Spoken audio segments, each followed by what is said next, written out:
My name is John Collinson. I first came to Tai Chi about 10 years ago. At that time I suffered very much with a slipped disc which kept going in and out for about 20 years, and I also had pronounced crepitation in most of the major joints: neck, shoulders, wrists, knees and so on. At the suggestion of a friend, I started Tai Chi classes at that time and have persisted up until the present day. I found that after 4 years there was absolutely no trace or repetition of the troubles that I had had with the slipped disc. Most of the crepitation had gone, and now it's all smooth, and I'm in a much better state now at 70 than I was at 60. About 4 years ago, because of the benefits, I decided that I would like to teach this and pass on some of the knowledge. So I took courses with the British Health Qigong Association, and 3 years ago I qualified as an instructor and have been taking several classes in the Derby area since that time. In addition, a particular interest which has developed over the past year is Parkinson's patients, sufferers, and so jointly with my colleague Kay Burnett, we have been teaching the Ashbourne Parkinson's group with various lessons over that year. They no doubt themselves will be able to tell you what benefits they feel they have achieved from it. End of story. Press the button. I appreciate that Qigong or Tai Chi does help people like myself with Parkinson's. It's gentle exercise and involves using all the muscles in the body. And it is ideal for my complaint, as also it is for arthritis. And I'm very appreciative of the people that help us out.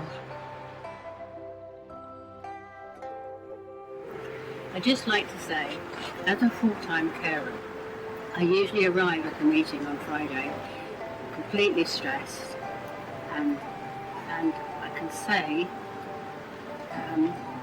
when we leave I am calm, I'm able to think better, and I just enjoy the whole occasion, and I want to carry on to do it.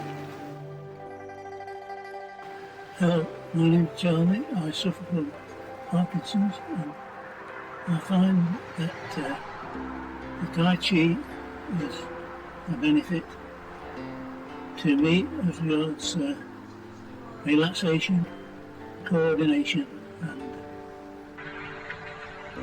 and balance. I think it's a great benefit to me. Thank you. I have been doing Tai Chi for a number of years, but only started Qigong in the last year because my husband has Parkinson's. He finds it very beneficial, and I am finding it's helping me tremendously.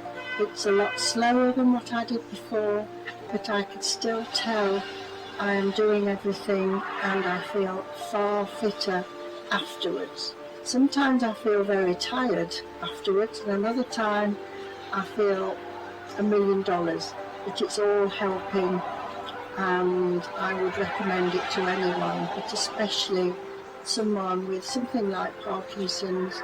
It's helping them with the confidence and for the balance. It's just helping all the way around. It is brilliant. I came to Qigong really as a way to relax, because I'm a very busy person in my business life, and I just felt the need to de-stress and rebalance, and I found it hugely beneficial to improve my relaxation and actually giving me huge amounts of energy. And the health benefits started to come very quickly. I have some chronic problems with my back and my knee, and I don't have that anymore. And after doing it for some time, I just felt that I wanted to go deeper, so I began to train and have now qualified as an instructor. And with my friend and colleague John, we now take a Tai Chi and Qigong class for the Parkinson's group in Ashton. I mean, it's just wonderful. It certainly has impacted upon everybody's confidence. You can see improvements in balance and coordination. And the thing that I love about it is that not only do the Parkinson's sufferers come to the class, but their carers come. And it's something that they can do together. And also, the carers are often hugely stressed from the additional responsibilities, both physically and mentally. And it's doing them huge amounts of good in helping them to relax, de-stress and re-energise. And you can see also the social side of that. So we think it's working on so many levels, and it's wonderful. I'm Trevor Reinhardt of Crystal Tai Chi in the Forest of Dean, Gloucestershire, England. I'm 67 and have practiced Tai Chi for around 30 years. Since 2001, I've been teaching both traditional Tai Chi and modified variants that are specifically designed to help and support chronic medical conditions. In my late 40s, triggered by youthful competitive cycling in a ladder accident, I developed chronic spinal deterioration. Refusing to accept the prognosis of progressively limited mobility and finding no real improvement from physiotherapy, I investigated Tai Chi for potential help. In Tai Chi, I started to discover the ability to adjust and control my posture and how to adapt my body to minimize spinal stress by using my legs. In Hong Kong, I watched an elderly man practicing, and this spontaneously led to him giving me 4 hours of unsolicited personal lessons in posture and intent. Then in 2001, I met and studied under Tai Chi teacher and Western doctor Paul Lam. With his personal encouragement and continued support, I gained the confidence to teach Tai Chi. I then discovered that with the help of teachers such as Fei from Dayin Tai Chi Institute, that passable conventional Tai Chi form was also well within my teaching capability. I became aware that my own physical limitations and experience of adaptability enabled me to empathise with both fit people and those with chronic medical problems.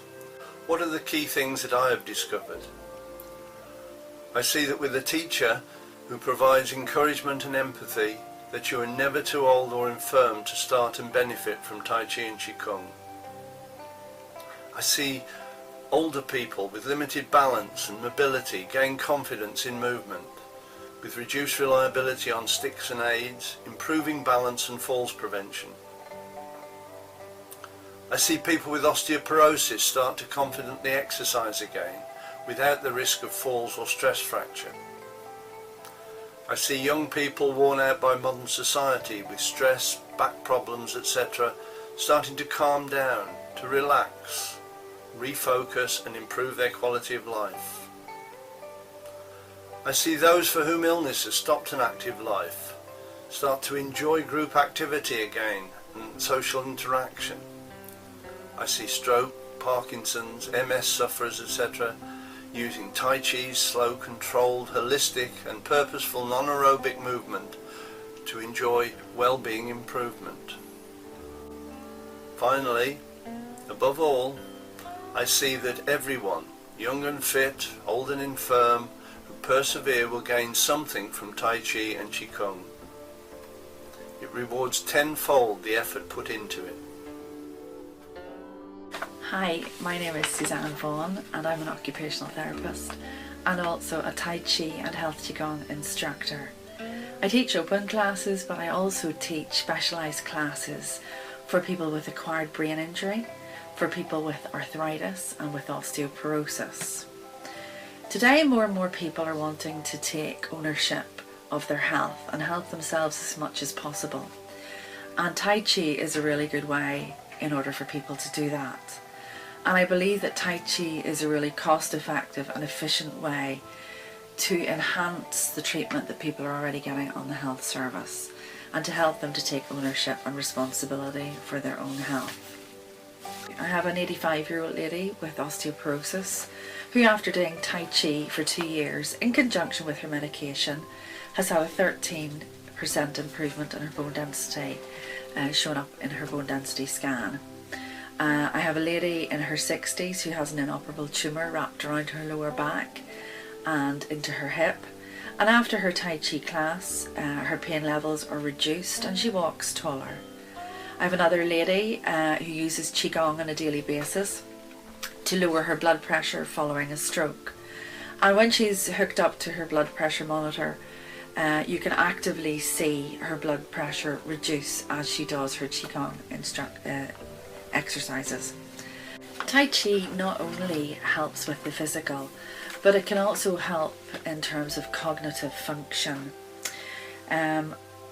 Regular Tai Chi practice is mindfulness in motion. We can change the way that we think about things. We can change the way we react to things. By doing Tai Chi on a regular basis, you can teach your parasympathetic nervous system to kick in rather than your sympathetic nervous system, allowing you to remain calm, cope with stresses, deal with pain. And so there's a wide range of applications with that. We can't change what life throws at us, but we can change the way that we move, we can change the way that we think, and we can change the way that we see the world by doing Tai Chi on a regular basis. I believe Tai Chi is a cost-effective and efficient way of helping people to help themselves with their health. Hello, my name is Keith Sharp and I'm nearly 75 years old. During my working life I had a number of senior industrial management positions, travelling extensively throughout the world. During an expat period in Saudi Arabia I was introduced to Tai Chi through an American, Rick Atticks, who now runs a retreat in Thailand. Upon my return to the UK, I joined Wutan International in Southampton, not for martial arts, but for health purposes. Around the same time, 1997, I suffered a heart attack caused by stress.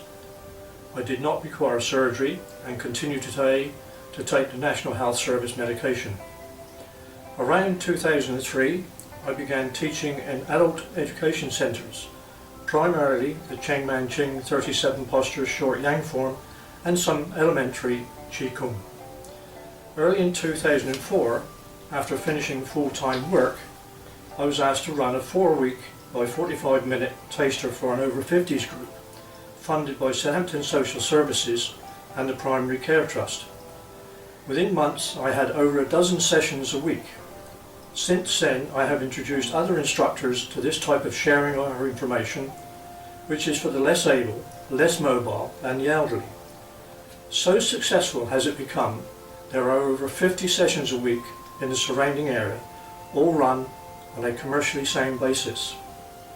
From a personal perspective, I am delighted to have started my Tai Chi journey some 18 years ago and lucky enough to benefit by keeping healthy. Annual medical checks demonstrate to the general practitioners the many personal aspects of these wonderful Chinese exercises. My aim and objective is to encourage, promote and continue my work to see Tai Chi Qigong become the principal complementary therapy alongside the medical authorities and organisations. Major benefits relate especially to the elderly: balance, confidence, flexibility, improvements to blood pressure, and of course to a whole raft of other physiological, mental, muscular and skeletal problems. During this time of sharing, I have begun programs for numerous over 50s groups with some specifics including Parkinson's, the visually impaired and blind, and those with diabetes, knee replacements, one of which was my left knee, and hip replacements. Many people have yet to realise the benefits of these traditional exercises, and much work needs to be done to convince the Western scientific and medical professions of the benefits to humanity.